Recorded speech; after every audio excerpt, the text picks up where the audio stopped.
आज हम बात करेंगे मस्कुलर टिश्यू के बारे में। मस्कुलर टिश्यू यानी कि हमारा muscle tissue. Muscle tissue is made of a muscle fibre, यानी कि हमारा मसल फाइबर से बना है। Muscle fibres are unite to form a muscle, यानी कि बहुत सारी मसल फाइबर जब इकट्ठा होती है तो वो हमारा फॉर्म करती है मसल टिश्यू को। The muscle contract and relax rhythmically which require energy, यानी कि कॉन्ट्रैक्ट होता है और रिलैक्सेशन होता है रिदमिकली, जो रिक्वायर करता है एनर्जी को। यहाँ there are 3 types of muscle tissue. यहाँ पे 3 प्रकार की मसल टिश्यू पाई जाती है हमारे शरीर में। Skeletal muscle tissue, smooth muscle tissue और कार्डियक मसल टिश्यू। हम बात करेंगे स्केलेटल मसल टिश्यू के बारे में। The skeletal muscle tissue is a voluntary muscle nervous system provide the voluntary control of their activity, यानी कि जो हमारी ये स्केलेटल मसल टिश्यू है ये हमारी वॉलंटरी मसल है, यानी कि हम अपनी इच्छा से इसको चला सकते हैं। Nervous system provide the voluntary control of their activity, और नर्वस सिस्टम भी प्रोवाइड करवाता है वॉलंटरी कंट्रोल स्केलेटल मसल को। It is a known as a striated और वॉलंटरी मसल, यानी इसको हम स्टेरिएटेड और वॉलंटरी मसल भी कह सकते हैं। Skeletal muscle fibres are 35 centimetre in a long. Each cell have a several nuclear which are situated under the cell membrane, यानी कि हमें 35 सेंटीमीटर लॉन्ग है और वो कंसिस्ट करती है सिविलर न्यूक्लियस जो situated under the cell membrane. यहाँ पे हम डायग्राम दिखाया गया है स्केलेटल मसल का।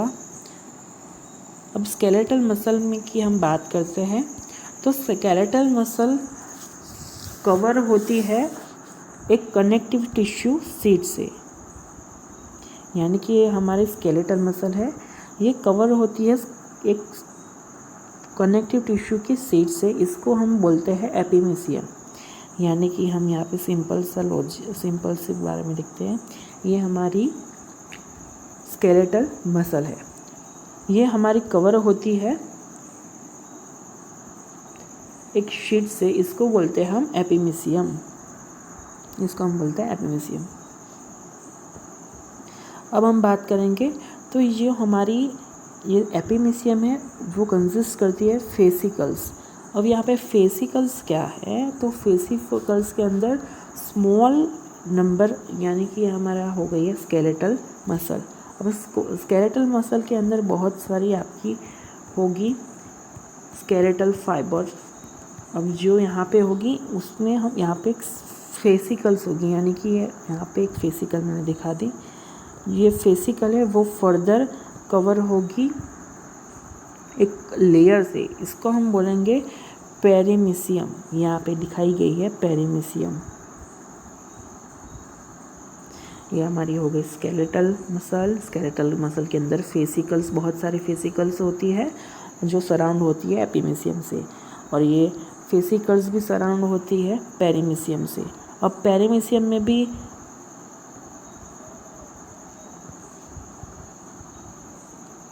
फिर से स्केलेटल मसल, फेसिकल्स, यहाँ पे फेसिकल्स स्केलेटल मसल में भी बहुत सारे छोटे छोटे मसल फाइबर होते हैं जो फर्दर कवर होते हैं एक लेयर से, इसको हम बोलते हैं एंडोमीशियम।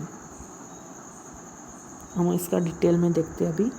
ये हमने पहले देख ली एपिमीशियम, फिर आगे हमारी पेरिमीशियम, और पेरिमीशियम के अंदर बहुत सारे मसल फाइबर होते हैं, जो मसल फाइबर जो कवर होते हैं उसको हम बोलते हैं एंडोमीशियम।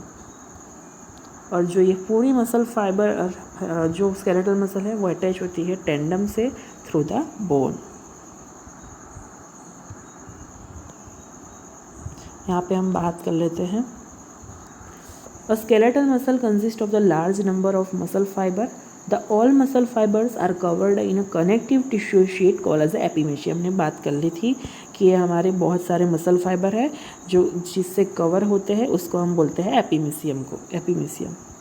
फिर in a skeletal muscle cells are collected into separate bundle is called as a fascicle, यानी कि ये हमारे हो गए स्केलेटल मसल। अब स्केलेटल मसल के अंदर बहुत सारे बंडल्स में हमारे मसल फाइबर्स के जो सेल है वो इकट्ठे हुए होते हैं, उसको हम बोलते हैं फेसिकल्स, यानी कि इसको ही हम बोलते हैं फेसिकल्स।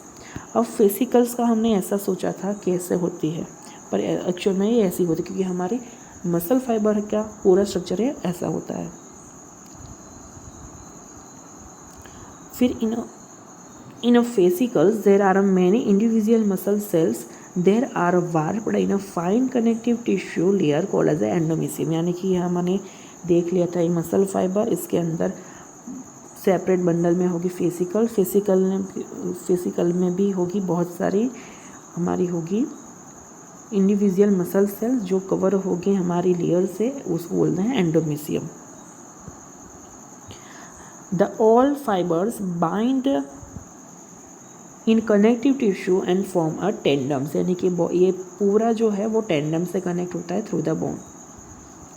फिर हम बात करते हैं स्मूथ मसल के बारे में। Which muscle fibres is a small and spinal, यानी कि मसल फाइबर यहाँ पे स्मॉल और स्पाइनल सेट का होता है और कंसिस्ट करता है सिंगल न्यूक्लियस को।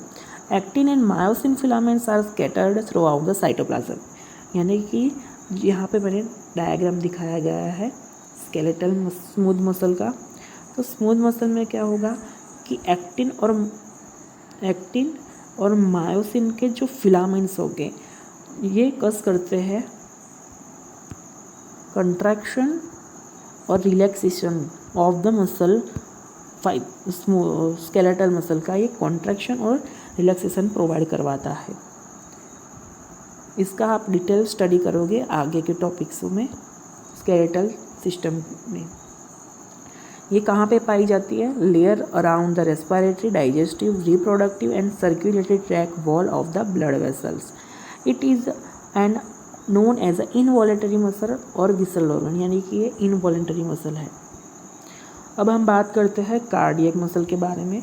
The cardiac muscles is only found in the heart, तो ये हमारे हार्ट में ही पाई जाती है। The cardiac muscle cells so cross striped similar to the voluntary muscle, और ये हमारी वॉलंटरी मसल के जैसी है। Each cell has a nucleus, यानी कि ईच सेल में न्यूक्लियस प्रेजेंट है। One or more end of the cell and there branches, यानी कि सेल और सेल की branches are close contact with each, यानी कि ये कॉन्टैक्ट में होती है और फॉर्म करती है इंटर कैलिकेटेड डिस्क के, which look like thicker and darker in line. This arrangement of disc in a cardiac muscle look like a sheet, और ये जो इंटर कैलिकेटेड डिस्क है वो फर्दर अरेंज होती है और दिखती है हमको शीट के रूप में। ये कहाँ पे पाई जाती है? तो only in the heart, found only in the heart.